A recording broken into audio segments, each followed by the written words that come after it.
आप सभी का कार्यक्रम में बहुत बहुत स्वागत है। दर्शकों का भी बहुत बहुत स्वागत है। सबसे पहले सवाल की शुरुआत पुष्पेन जी से।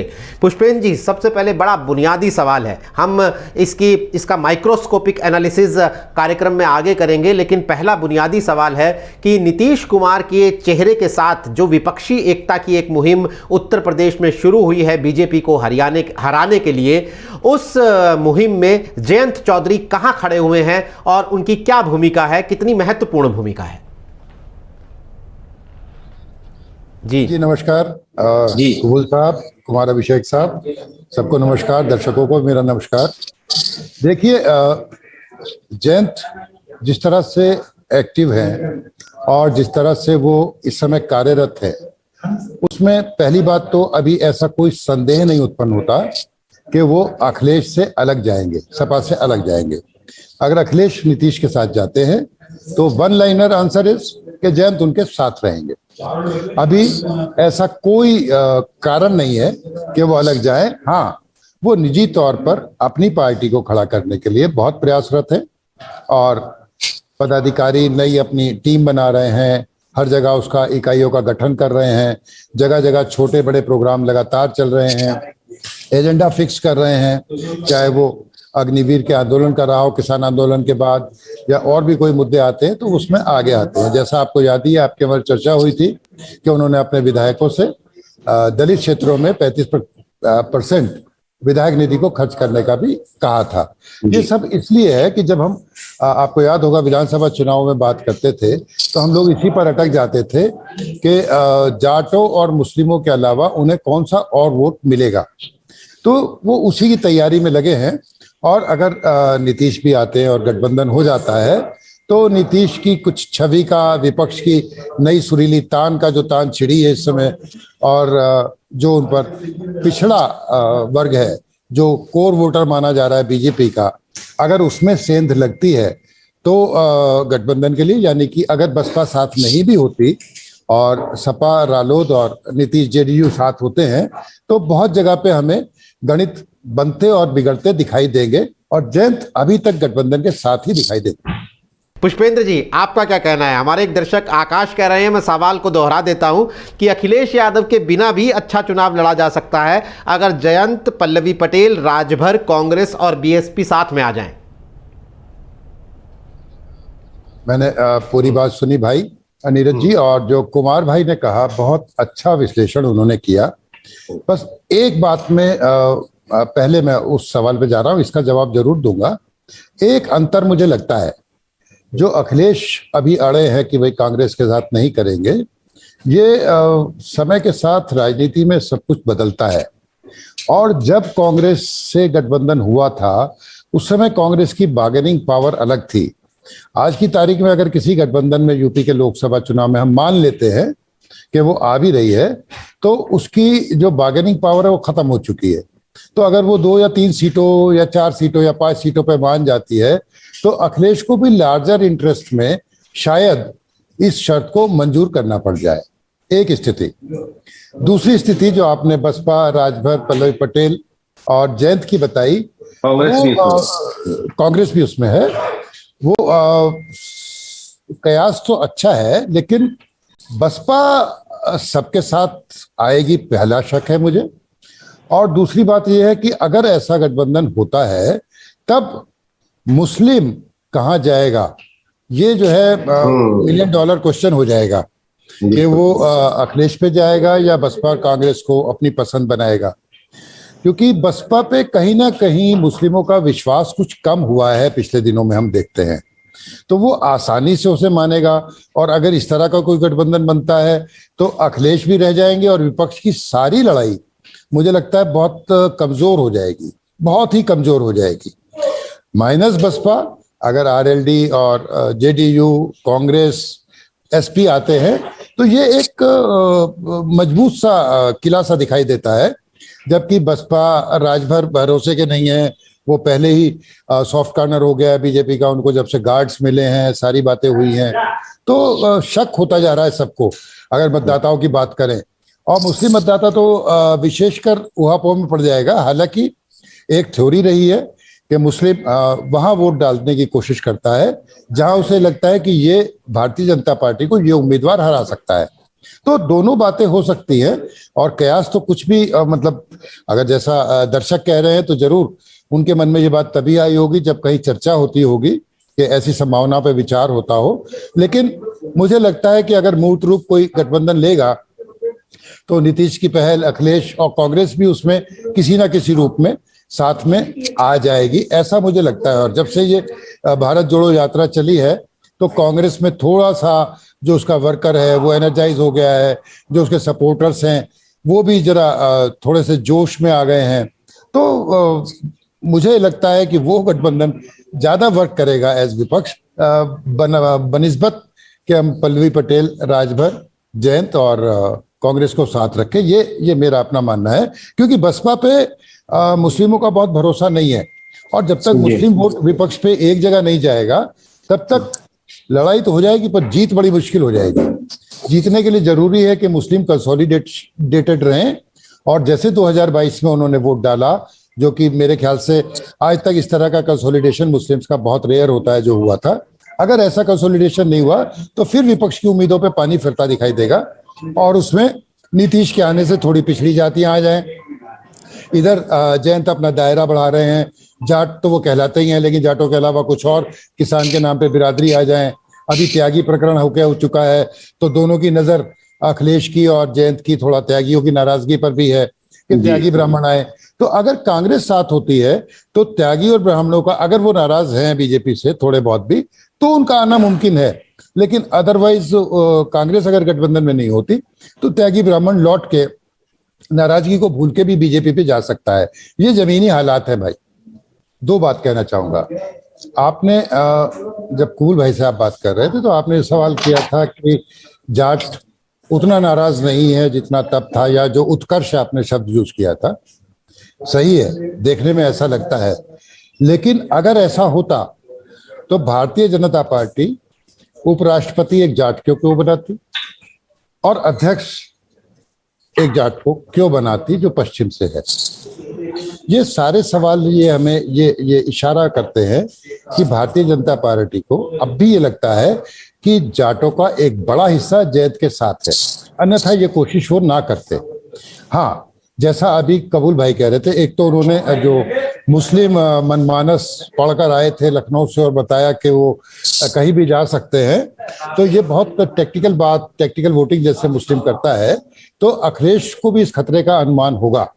और जयंत निरंतर अपना दायरा बढ़ा रहे हैं, तो जाटों में एक जो फीलिंग है ना, जो कबूल कह रहे थे कि जब सत्ता से तब तक यकीन ही नहीं था कि वो इतनी सीटें भी जीतेंगे, तब जाट इतना साथ था। किसान आंदोलन तो था ही, तब भी इतना साथ था।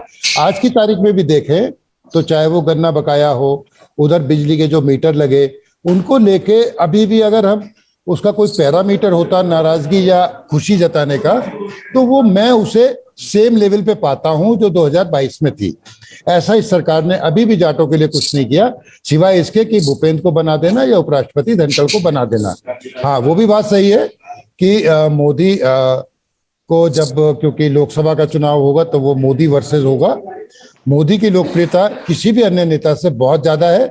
लेकिन फिर भी जब अपनी बिरादरी का नेता आता है या अपनी बिरादरी मजबूत होती दिखती है, तब वो मोदी के बजाय शायद बिरादरी को प्रेफर करेगा अभिषेक जी, और जैद के साथ टिका रहेगा। जितना है अभी उतना तो है ही है, अगर बढ़ेगा नहीं तो घटेगा भी नहीं जाटों का प्रेम। पुष्पेंद्र जी, मैं एक बार फिर आपके पास आता हूं। मेरा सवाल यही है, जो कि बहुत सारी बातें कबूल ने भी कही। हमें याद है कि जब राज्यसभा भेजा जयंत ने, अखिलेश ने जयंत चौधरी को, और उसके बाद ओम प्रकाश राजभर नाराज हुए, तो ओम प्रकाश राजभर ने जिसकी जितनी हिस्सेदारी उसकी उतनी भागीदारी का नारा लगाते हुए इशारों में जयंत चौधरी को बहुत कोसा था कि सिर्फ 8 सीटें ले उनकी आई हैं, 30-38 सीटों पर लड़े थे और उन्हें राज्यसभा भेज दिया और हमें नहीं दी राज्यसभा की सीट। तब भी जयंत चौधरी की तरफ से हमने देखा कि कोई रिएक्शन नहीं आया, उस तरह का जो तू मैं टाइप के रिएक्शन होते हैं, वहां भी वो चुप रहे।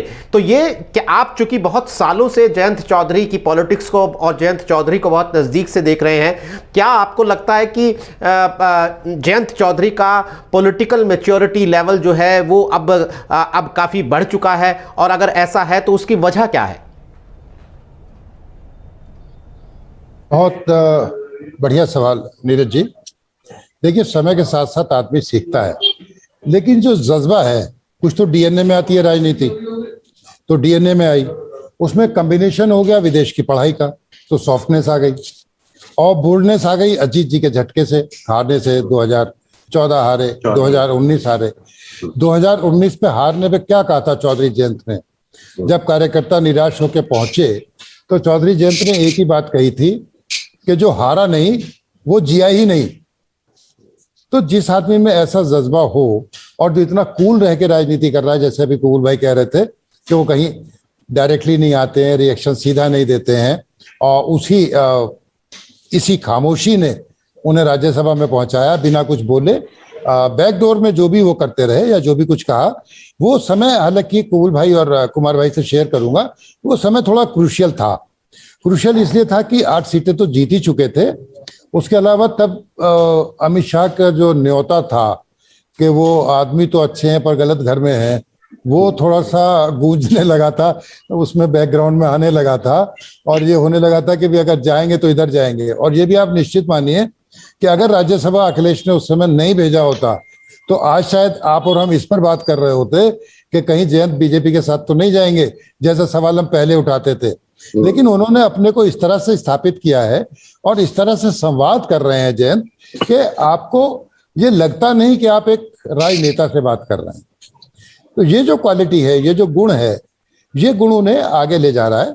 हर एक तबके से वो मिल रहे हैं, बात कर रहे हैं, पुराने साथियों को ढूंढ रहे हैं जो उनके पिताजी के साथ के थे, उनको सम्मान दे रहे हैं, किसी ना किसी कमेटी में या कहीं सलाह ले लेते हैं उनसे, कभी बुला लिया।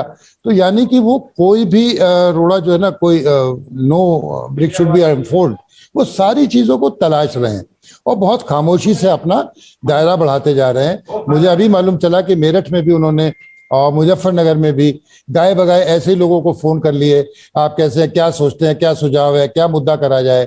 और जो यूथ को फोकस करते हुए, चाहे वो अग्निवीर का रहा हो या जैसे यूनिवर्सिटी की फीस का रहा हो, धीरे से छात्र संघ की मांग भी कर रहे हैं। और कुछ कॉलेजेस और वेस्ट यूपी के ऐसे जहाँ पे सबसे खराब हालत में भी रालोद के प्रत्याशी छात्र संघ का चुनाव जीत गए थे। तो अगर युवा उनसे जुड़ता है तो नेक्स्ट जनरेशन की भी बात कर रहे हैं। वो ये नहीं चाह रहे कि मुझे 2 ही साल राजनीति करनी है, तो वो उसको सबको ध्यान में रखते हुए बहुत आराम से चल रहे हैं। और अखिलेश हो या कोई हो, ठीक है, अखिलेश के पास पे एक ज्यादा बड़ा वोट बैंक है, एक ज्यादा बड़ा भूभाग ऐसा है जहां पे वो करते हैं। पर धीरे धीरे जयंत जिस रेस से और जिस तरह से चल रहे हैं, तो कल को वो भी अपना दायरा बढ़ाएंगे और एक दूसरी ज्योग्राफी की तरफ भी वो बढ़ सकते हैं। अगर उनके निशाने सही लगते रहे, थोड़ा यूथ साथ आ जाए, थोड़ा सा और बिरादरियां साथ आ जाए, तो डेफिनेटली वो आगे बढ़ेंगे। मैं ये तो नहीं कहता कि अपने दादा की विरासत हासिल कर लेंगे, वो परिस्थितियां अलग थी, काल अलग था, लेकिन वो धीरे धीरे इस राह पर बढ़ रहे हैं कि जो हार के खिलाड़ी ऊंचा उठता है ना दोबारा हारने के बाद में, वो उसी तरह से एक एक कदम फूंक के रख रहे हैं, बहुत सोच समझ के काम कर रहे हैं। जिस तरह से वो मुद्दे उठा रहे हैं, आप देखिए मुद्दा जो कुमार भाई ने सवाल किया था कि जाटों की नाराजगी, तो अग्निवीर ने भी जाटों की नाराजगी में मतलब आग में घी का ही काम किया था।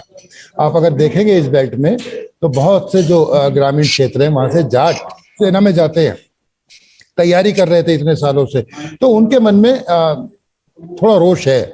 इवन बुलंदशहर से जो सैन्य अधिकारी थे जिनको रत्न भी मिला, उन्होंने अग्निवीर की आलोचना की।